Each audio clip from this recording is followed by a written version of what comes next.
Please select a mission. Mission accepted. Heading to Afghanistan.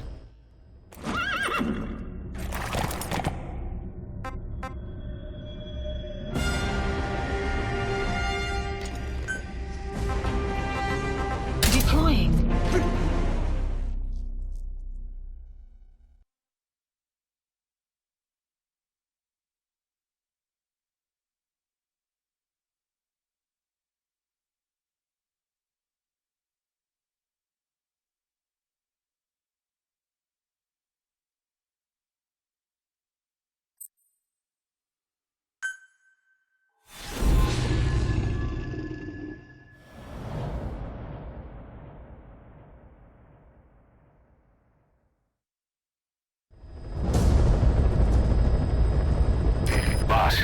The Soviet engineer is being held prisoner at the Sin barracks. You need to find him and get him out. He tried to defect from the base camp up north, but it didn't work out. Now they're holding him at Sin. He's offered his technical skills to us as long as we can guarantee his safety. You have to extract the target.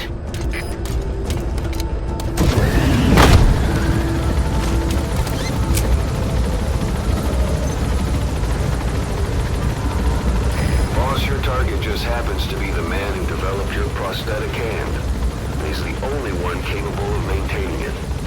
If we bring him in, I'm sure he'll be able to modify it in all kinds of ways as well.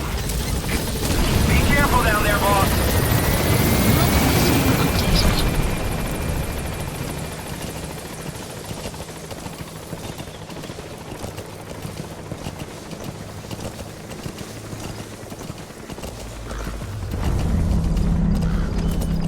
Say, boss, you've seen many animals in the field. Truth is, an environmental NGO has asked us to remove wild animals from combat zones. If you have the time, can you extract some back here? There's a reward in it for us.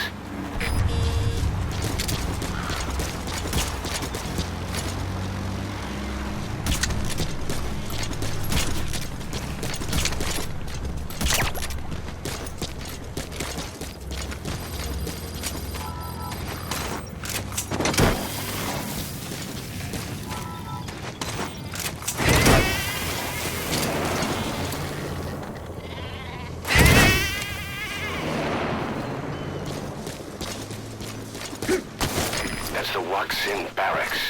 The target is somewhere inside that outpost. The Soviets consider him a traitor now, so he'll be treated like any other prisoner.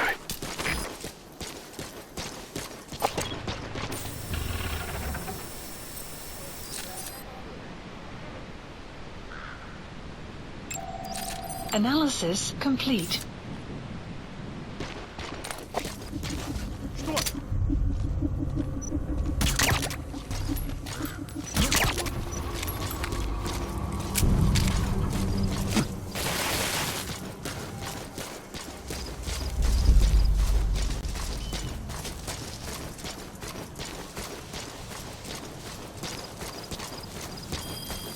Extraction arrived at Mother Base.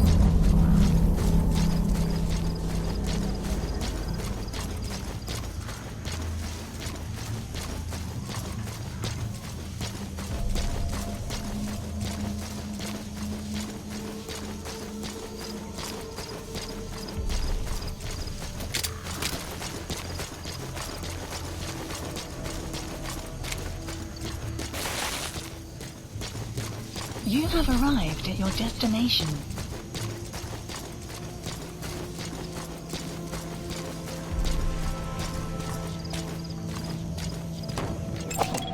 Analysis complete.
Intel That's fine. file obtained. Analyzing the intel file you Extraction picked up. arrived at We've Mother got a Base. fix on the target.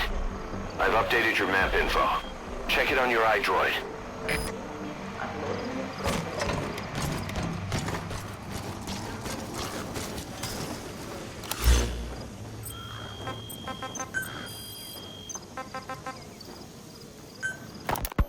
This war.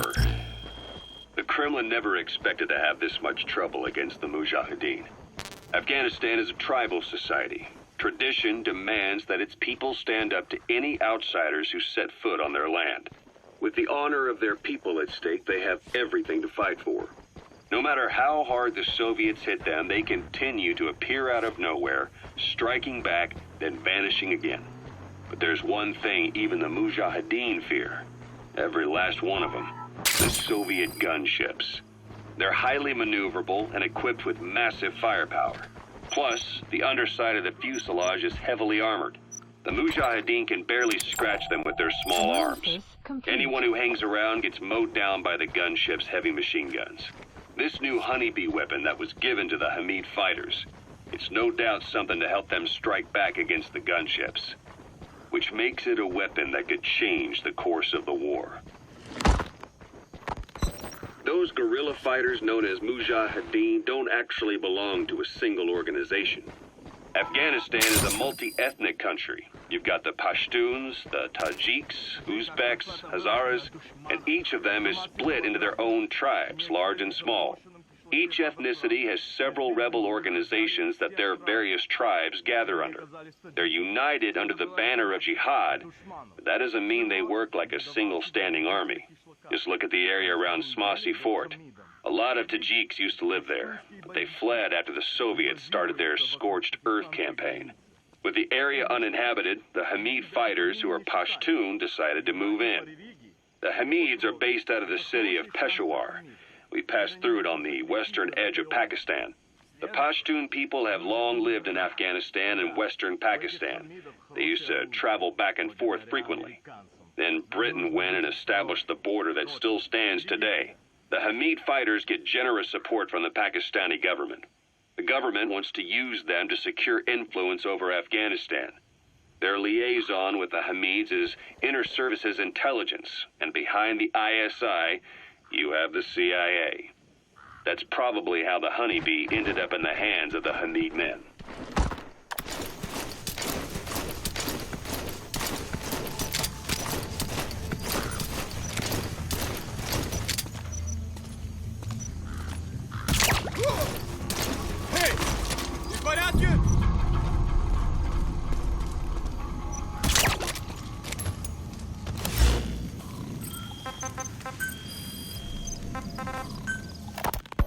Guys, what about the unit that attacked us in the mist? Analysis You knew complete. something about them. That wasn't my first run-in with them. Analysis It happened right complete. before I was captured by the Soviets. We were on the zero line that day, the Afghan side. On our way back from training the Mujahideen at a mountain camp in Kunar province. There's a lot of that work in Afghanistan. Most PFs shy away from it because it draws too much attention. But for us, that was the whole point. The job itself went great. We just had to make it back to a tribal area in Pakistan. But all of a sudden, visibility got real bad. It was no sandstorm. You gotta extract him? Our point man gave the strange report. He said he could see skulls in the mist. Skulls? The next moment, he went silent. We scrambled into formation, right before his arms and legs came raining down on us. It was always supposed to be a dangerous mission, so I had Diamond Dog's very best with me. We were calling out to each other. But one by one, the voices just went dead. Whatever happened to me, I lost consciousness before I knew it. When I came to, I was in a Soviet camp, tied to an interrogation chair. Could they be some new Spetsnaz unit? No. The ones that interrogated me were just the average rank and file. Whatever group attacked us, the way they moved was just insane. And that mist, appearing out of nowhere. The Soviets don't have tech like that. If they did, Ocelot would have heard about it. I doubt the West does either. Otherwise, the folks at Langley would be sleeping a lot easier. Why'd they come after you? Wish I knew. I'm the only one who survived. Though I don't think they planned it that way. Either destroy that, or turn it off to shut off all the lights and surveillance cameras in the outpost. Whatever the case. But if of course, the enemy will realize something's up. If you're gonna do it, be quick. If you ever do run into them again, don't try to take them on. You just get the hell out of there. When I first started dealing with Zero, with Cypher, it was a somewhat parasitic relationship, though a mutually beneficial one. Cypher had no army of their own, so they wanted us. They wanted our strength. They approached me as a... So your suppressor is worn out. That gun will be as loud as any other now. If you have to shoot, be careful. ...to that U.S.-Soviet proxy war to fuel Mother Base's growth. Once we were big enough, they'd force us to join them. That was the plan. That's why they had Paz steal Zeke. Right. And if we refused, she would use Zeke to fire a nuke from Mother Base. The world would consider us a liability, and countries would unite to destroy us. We stopped the launch. And yet they still took us down. Through that fake inspection they orchestrated to cover up their sabotage. That power Cypher wanted. We don't have it anymore.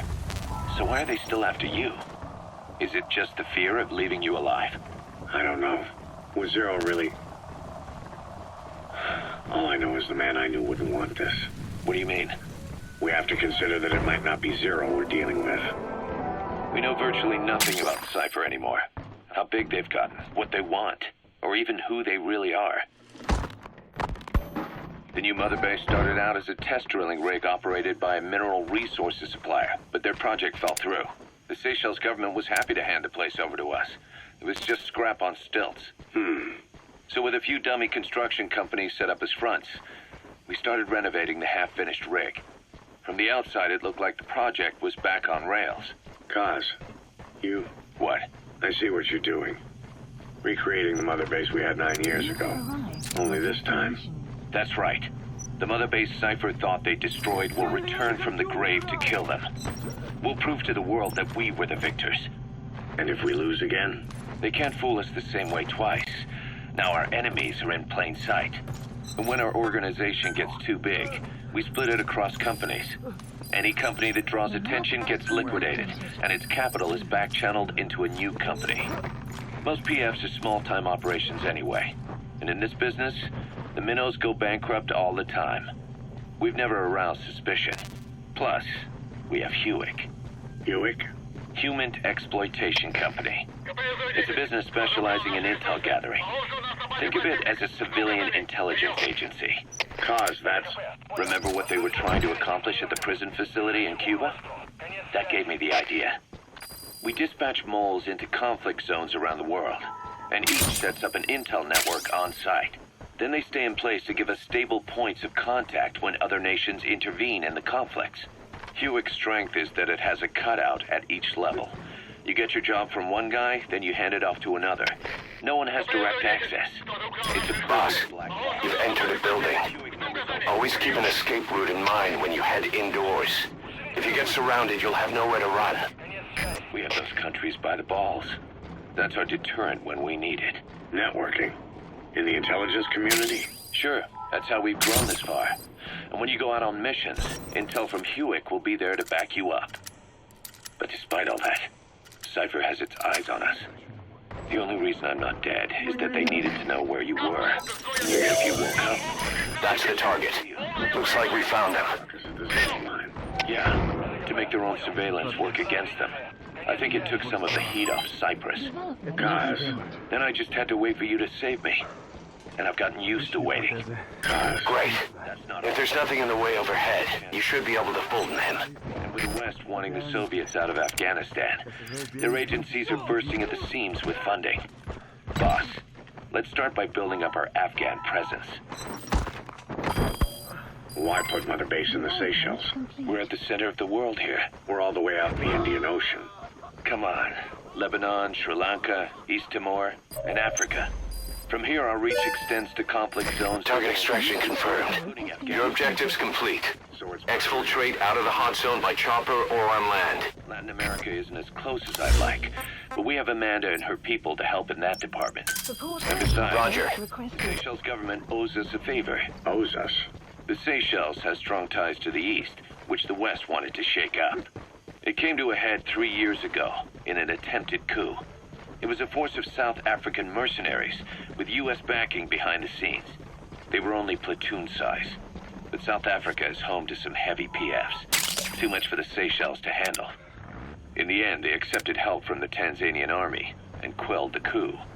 We set up the deal and handled on-site tactical instruction. That led to some training work for the Seychelles military. And when we put down a mutiny within their forces, well, we made a lot of people happy. They don't pay us. They just let us have a piece of their offshore territory on the promise we'll come running if something else happens. So we're bodyguards, too. It's a good setup. We can only take Mother Base so far here. We'll have to find somewhere else when this place starts getting big. Aren't you being a little hasty? Nothing hasty about it. You're back with us now. So, Kaz, the ship that took us from Cyprus, it used to be a whaler. Yeah, a Japanese vessel. How was the voyage? It was... stimulating. Well, she was part of a whaling fleet up until a few years ago. Her displacement isn't anything to write home about, but she can really move. She still had plenty of life left in her, but then the work dried up. Global opposition to whaling has been mounting for years. Is that right? The push to ban it has been gaining traction for a little over a decade. Individual species came under protection as the years went on. And then 2 years ago, the IWC adopted a moratorium on commercial whaling. Several countries, including Japan, fought it to the bitter end. But eventually, most whaling companies had no choice but to throw in the towel. You ever tried whale snake? Can't say that I have.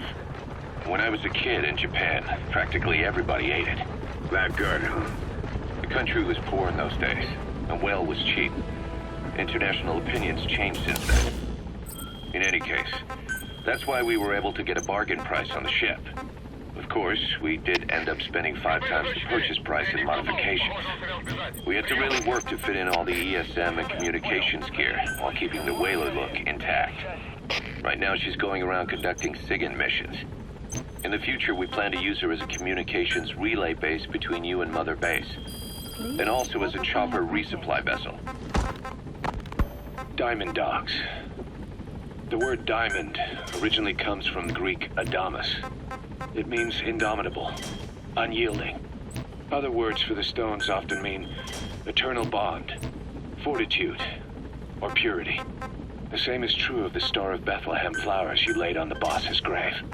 They represent innocence, as well as chastity, yielding to no man while maintaining one's virtue. In other words, staying loyal to something.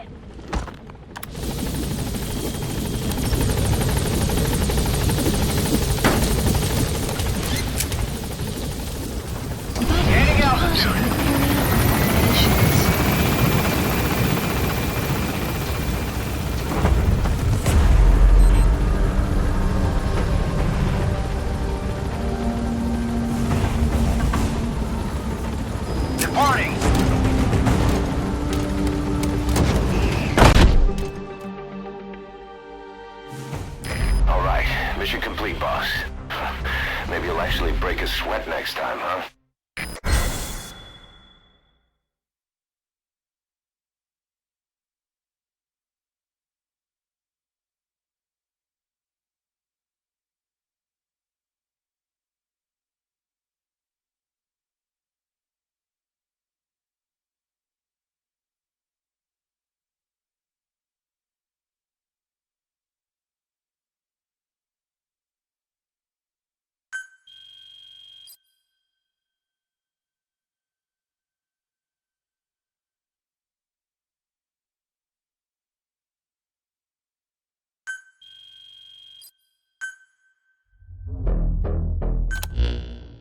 The engineer we rescued has been extremely cooperative.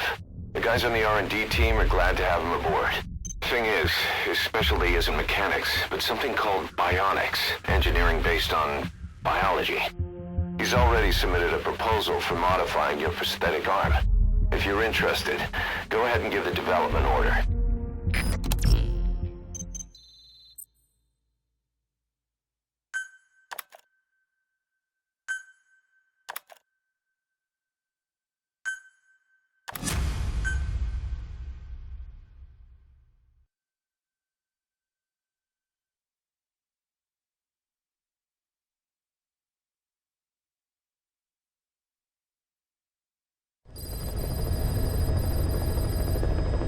Boss, as requested, we've added an analyzer function to your binoculars. Now you can view soldiers or POWs and get a readout on their rank or any special skills they might have. Depending on their skills, they may even be able to develop new types of weapons or items. Try it out the next time you're thinking of folding someone.